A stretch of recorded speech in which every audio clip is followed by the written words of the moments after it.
ಹೋಳಿ ಹಬ್ಬದ ಕಾರ್ಯಕ್ರಮವನ್ನು ನಾಡಿನ ಜನತೆಗೆ ಜಾತ್ಯತೀತ ಜನತಾದಳದ ಶಕ್ತಿ ಎಲ್ಲಿದೆ ಅಂತಕ್ಕಂಥ ಮಾತನ್ನ ಹೇಳ್ತಕ್ಕಂಥವರಿಗೆ ಇಲ್ಲಿ ಇದೆ ನೋಡಿ ಅಂತಕ್ಕಂಥ ಒಂದು ಸಂದೇಶವನ್ನ ಇವತ್ತು ನೀವೇನು ನೀಡಿದ್ದೀರಿ.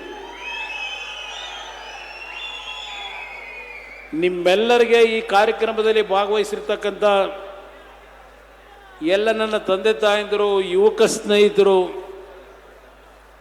ಸಭೆಗೆ ಬರದೆ ತಮ್ಮ ಗ್ರಾಮಗಳಲ್ಲೇ ಇದ್ದು ದೂರದರ್ಶನದಲ್ಲಿ ಕಾರ್ಯಕ್ರಮವನ್ನು ವೀಕ್ಷಿಸ್ತಾ ಇರತಕ್ಕಂಥ ಎಲ್ಲ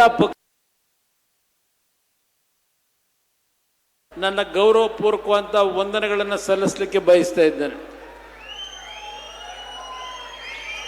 ಇವತ್ತಿನ ಈ ಒಂದು ಕಾರ್ಯಕ್ರಮ ರಾಷ್ಟ್ರೀಯ ಅಧ್ಯಕ್ಷರಾಗಿರ್ತಕ್ಕಂಥ ಸನ್ಮಾನ್ಯ ದೇವೇಗೌಡರ ಒಂದು ಸಲಹೆ ಅಂತಲಾದರೂ ತಗೋತೀವಿ. ಅವರಲ್ಲಿ ಇವತ್ತೇನು 93 ವರ್ಷಗಳನ್ನು ಪೂರೈಸ್ತಾ ಇದ್ದಾರೆ. ಬರುವ ಮೇ ತಿಂಗಳಿಗೆ 94ನೇ ವರ್ಷಕ್ಕೆ ಪ್ರವೇಶ ಮಾಡ್ತಾರೆ. ಕಳೆದ 3-4 ತಿಂಗಳಿನಿಂದ ನನ್ನ ಜಿಲ್ಲೆ ಹಾಸನದಲ್ಲಿ ಒಂದು ಸಭೆಯನ್ನು ಮಾಡಲೇಬೇಕು ಅಂತ ಹೇಳಿ ನಮ್ಮಗಳ ಜೊತೆಯಲ್ಲಿ ಚರ್ಚೆ ಮಾಡಿದಂಥದ್ದನ್ನು ಈಗ ಸ್ಮರಿಸ್ಕೊಳ್ಳಿಕ್ಕೆ ಬಯಸ್ತಾ ಇದ್ದೇನೆ. ಈ ಸಭೆಯನ್ನು ನೋಡಿದಾಗ ಅವರ ಹೃದಯದಲ್ಲಿ ಈ ಜಿಲ್ಲೆಯ ಬಗ್ಗೆ ಇಟ್ಟಿರ್ತಕ್ಕಂಥ ಒಂದು ನಂಬಿಕೆ, ವಿಶ್ವಾಸ ಮತ್ತು ನೀವು ಅವರ ಜೊತೆಯಲ್ಲಿದ್ದವರು ಬಹಳ ಜನ ಇವತ್ತು ಜೀವಂತ ಇಲ್ಲದೆ ಇರಬಹುದು. ಹಲವಾರು ಜನ ಇವತ್ತೂ ಸಹ ಗ್ರಾಮೀಣ ಪ್ರದೇಶದಲ್ಲಿರ್ತಕ್ಕಂಥ ನನ್ನ ತಂದೆ ತಾಯಂದಿರು ಅವರ ಒಂದು ಬದುಕಿನ ಏಳಿಗೆಗೆ, ರಾಜಕೀಯವಾದಂಥ ಹೋರಾಟಕ್ಕೆ ಒಂದು ಸಣ್ಣ ಸೊಸೈಟಿಯಿಂದ ಏನು ಪ್ರಾರಂಭ ಮಾಡಿದ್ರು ಹರದನಹಳ್ಳಿನಲ್ಲಿ, ಇವತ್ತು ರಾಷ್ಟ್ರದ ಕೆಂಪು ಕೋಟೆಯಲ್ಲಿ ಬಾವುಟವನ್ನು ಆರಿಸ್ತಕ್ಕಂಥ ಶಕ್ತಿಯನ್ನು ಕೊಟ್ಟಿದ್ರೆ ಅದರ ಸಂಪೂರ್ಣ ಕೀರ್ತಿ ಈ ಜಿಲ್ಲೆಯ ಮಹಾಜನತೆಗೆ ದೊರಕಬೇಕು ಅಂತಕ್ಕಂಥದ್ದು ನಾನು ಹೇಳಲಿಕ್ಕೆ ಬಯಸ್ತಾ ಇದ್ದೇನೆ. ವೇದಿಕೆ ಮೇಲೆ ಹಲವಾರು ನಮ್ಮ ಪಕ್ಷದ ಶಾಸಕ ಮಿತ್ರರಿದ್ದಾರೆ. ವೇದಿಕೆ ಮೇಲೆ ದೊಡ್ಡ ಸಂಖ್ಯೆಯಲ್ಲಿ ಏನಿದ್ದಾರೆ. ನಾನು ಎಲ್ಲರ ಹೆಸರುಗಳನ್ನು ಹೇಳಿದೆ. ಈಗಾಗಲೇ 4 ಗಂಟೆ ಆಗ್ತಾ ಬರ್ತಿದೆ. ನೀವು ನಿಮ್ಮ ಒಂದು ಗ್ರಾಮೀಣ ಪ್ರದೇಶದಲ್ಲಿ ಪ್ರಮುಖವಾದಂಥ ವೃತ್ತಿ 4 ಗಂಟೆ ಅಷ್ಟೊತ್ತಿಗೆ ಹಾಲನ್ನು ಕರೆದು ಸೊಸೈಟಿಗೆ ಹಾಕಬೇಕಾದಂಥ ನಿಮ್ಮ ಬದುಕಿನ ಸಮಸ್ಯೆಯ ದುಡಿಮೆ ಏನಿದೆ, ನಿಮ್ಮ ಗಮನ ಎಲ್ಲ ಬಹುಶಃ ಆ ಭಾಗಕ್ಕಿದೆ. ಒಂದು 15-20 ನಿಮಿಷ ಈ ಒಂದು ಕಾರ್ಯಕ್ರಮವನ್ನು ಏನು ಯಶಸ್ಸುಗೊಳಿಸಿದ್ದೀರಿ, ಇಲ್ಲಿಯವರೆಗೆ ತಾವೇನು ಎಲ್ಲರ ಭಾವನೆಗಳನ್ನು ಅತ್ಯಂತ ಉತ್ಸಾಹದಲ್ಲಿ ಕೇಳಿದ್ದೀರಿ. 15-20 ನಿಮಿಷದಲ್ಲಿ ನನ್ನ ಮಾತುಗಳನ್ನು ಮುಗಿಸ್ತೇನೆ. ದಯವಿಟ್ಟು ನಾನು ಹೇಳ್ತಕ್ಕಂಥ ನನ್ನ ಒಂದು ಭಾವನೆಗಳನ್ನು ನಿಮ್ಮ ಹೃದಯದಲ್ಲಿ ಮುಂದಿನ ದಿನಗಳಲ್ಲಿ ಈ ಜಿಲ್ಲೆಯಿಂದ ಏನು ಈ ಒಂದು ರಾಜ್ಯದ ಅತ್ಯಂತ ಒಂದು ಆಡಳಿತದಲ್ಲಿ ಹೆಸರಿದ್ದಂಥ ಈ ಒಂದು ರಾಜ್ಯ ಬ್ರೋಕರ್ಗಳು, ಲೂಟಿಕೋರರ ಸರ್ಕಾರವಾಗಿ ಇವತ್ತೇನು ನೋಡ್ತಾ ಇದ್ದೀರಿ, ನನ್ನ ರೈತ ಬಂಧುಗಳ ಬದುಕಿನ ಜೊತೆ ಚೆಲ್ಲಾಟವನ್ನು ಆಡ್ತಾ ಇದ್ದಾರೆ. ಇವತ್ತು ಕೇವಲ ಒಂದು ಮುಖ್ಯಮಂತ್ರಿಯ ಕುರ್ಚಿಗೆ ಕಳೆದ 2.5 ವರ್ಷಗಳಿಂದ ನಡೀತಿರ್ತಕ್ಕಂಥ ಈ ನಾಟಕವನ್ನು ಸಹ ನೋಡ್ತಾ ಇದ್ದೀರಿ. ಅವರಿಗೆ ರಾಜ್ಯದ ಜನತೆಯ ನೋವಿಗೆ ಸ್ಪಂದಿಸ್ತಕ್ಕಂಥ ಸಮಯ ಇಲ್ಲ. ಇವತ್ತಿನ ಈ ಕಾರ್ಯಕ್ರಮದಲ್ಲಿ ನಮ್ಮ ರಾಷ್ಟ್ರೀಯ ಅಧ್ಯಕ್ಷರು ಕೆಲವು ಅವರ ಮನಸ್ಸಲ್ಲಿರ್ತಕ್ಕಂಥ ನೋವುಗಳನ್ನು ಇವತ್ತು ನಿಮ್ಮ ಮುಂದೆ ವ್ಯಕ್ತಪಡಿಸಿದ್ದಾರೆ. ಬಹುಶಃ ನಮ್ಮ ನಿಖಿಲ್ ಕುಮಾರಸ್ವಾಮಿ ಅವರು ಇರ್ಬೋದು, ಕೆಲವು ನಮ್ಮ ಬಾಲಕೃಷ್ಣ ಅವರಿಗೆ ಹೇಳ್ತಾ ಇದ್ರು 2028ಕ್ಕೆ ಕುಮಾರಣ್ಣ ಮುಖ್ಯಮಂತ್ರಿ ಆಗಬೇಕು ಅಂತ.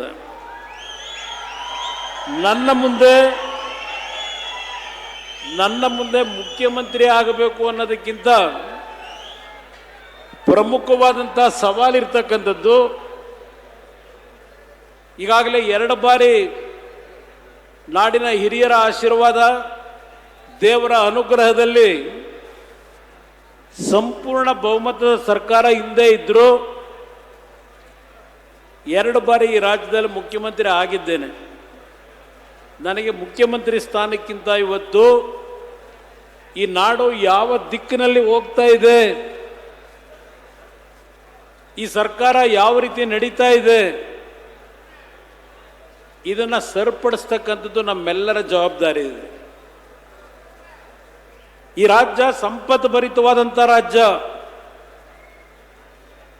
ಈ ರಾಜ್ಯದಲ್ಲಿ ಹಣದ ಕೊರತೆ ಇಲ್ಲ. ಆದರೆ ಇಂಥ ಒಂದು ಪರಿಸ್ಥಿತಿನಲ್ಲಿ ಯಾವುದೇ ರೀತಿಯ ಅಭಿವೃದ್ಧಿಯ ಕಾರ್ಯಕ್ರಮಗಳನ್ನು ನಾವು ಕಾಣ್ತಾ ಇಲ್ಲ.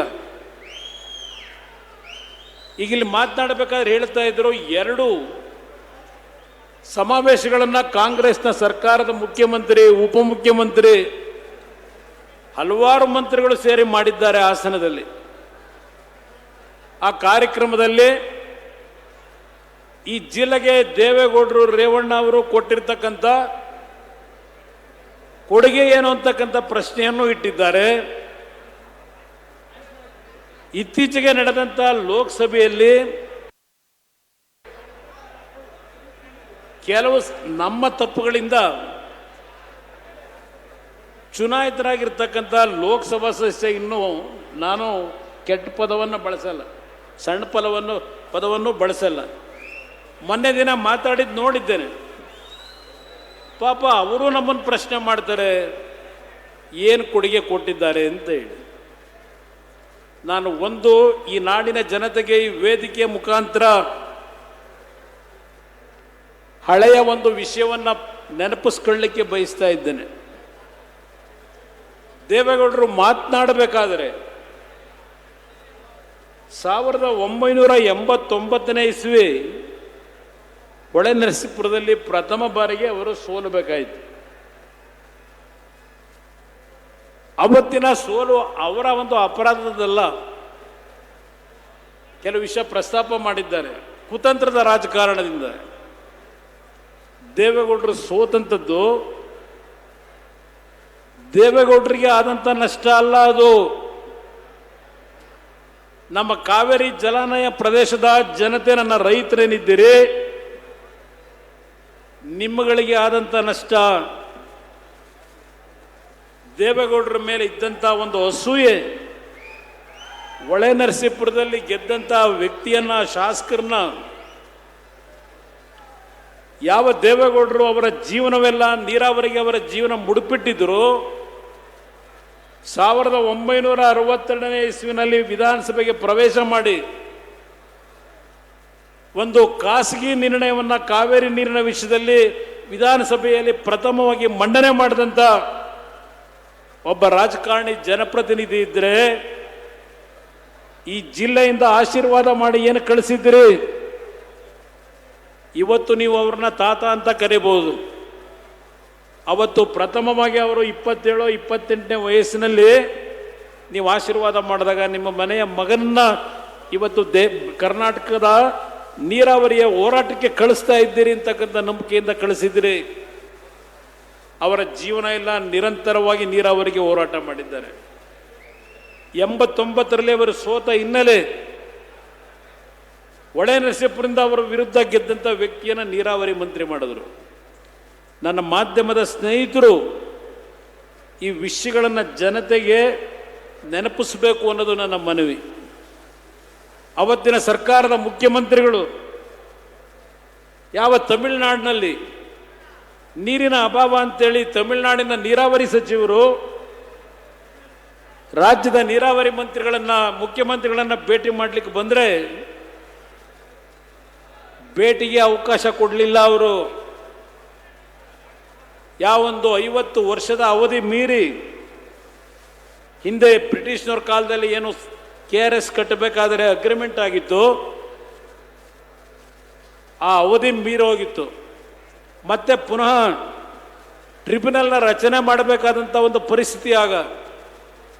ಹಿಂದೆ ಇದ್ದಂಥ ಸರ್ಕಾರಗಳು ಅದಕ್ಕೆ ಅವಕಾಶ ಕೊಟ್ಟಿರಲಿಲ್ಲ. ದೇವೇಗೌಡರು ಪ್ರಥಮ ಬಾರಿಗೆ 28 ವರ್ಷಗಳ ನಂತರ ನೀರಾವರಿ ಮಂತ್ರಿಗಳಾಗಿ ಯಾವ ರೀತಿ ಅವತ್ತು ಈ ಒಂದು ನೀರನ್ನು ಉಳಿಸ್ಲಿಕ್ಕೆ ಪ್ರಯತ್ನ ಪಟ್ಟಿದ್ದರು, 83ರಲ್ಲಿ ನೀರಾವರಿ ಮಂತ್ರಿಗಳಾಗಿ ನಿಮಗೆ ನೆನಪಿಸ್ಕೊಡ್ಲಿಕ್ಕೆ ಬಯಸ್ತೀನಿ.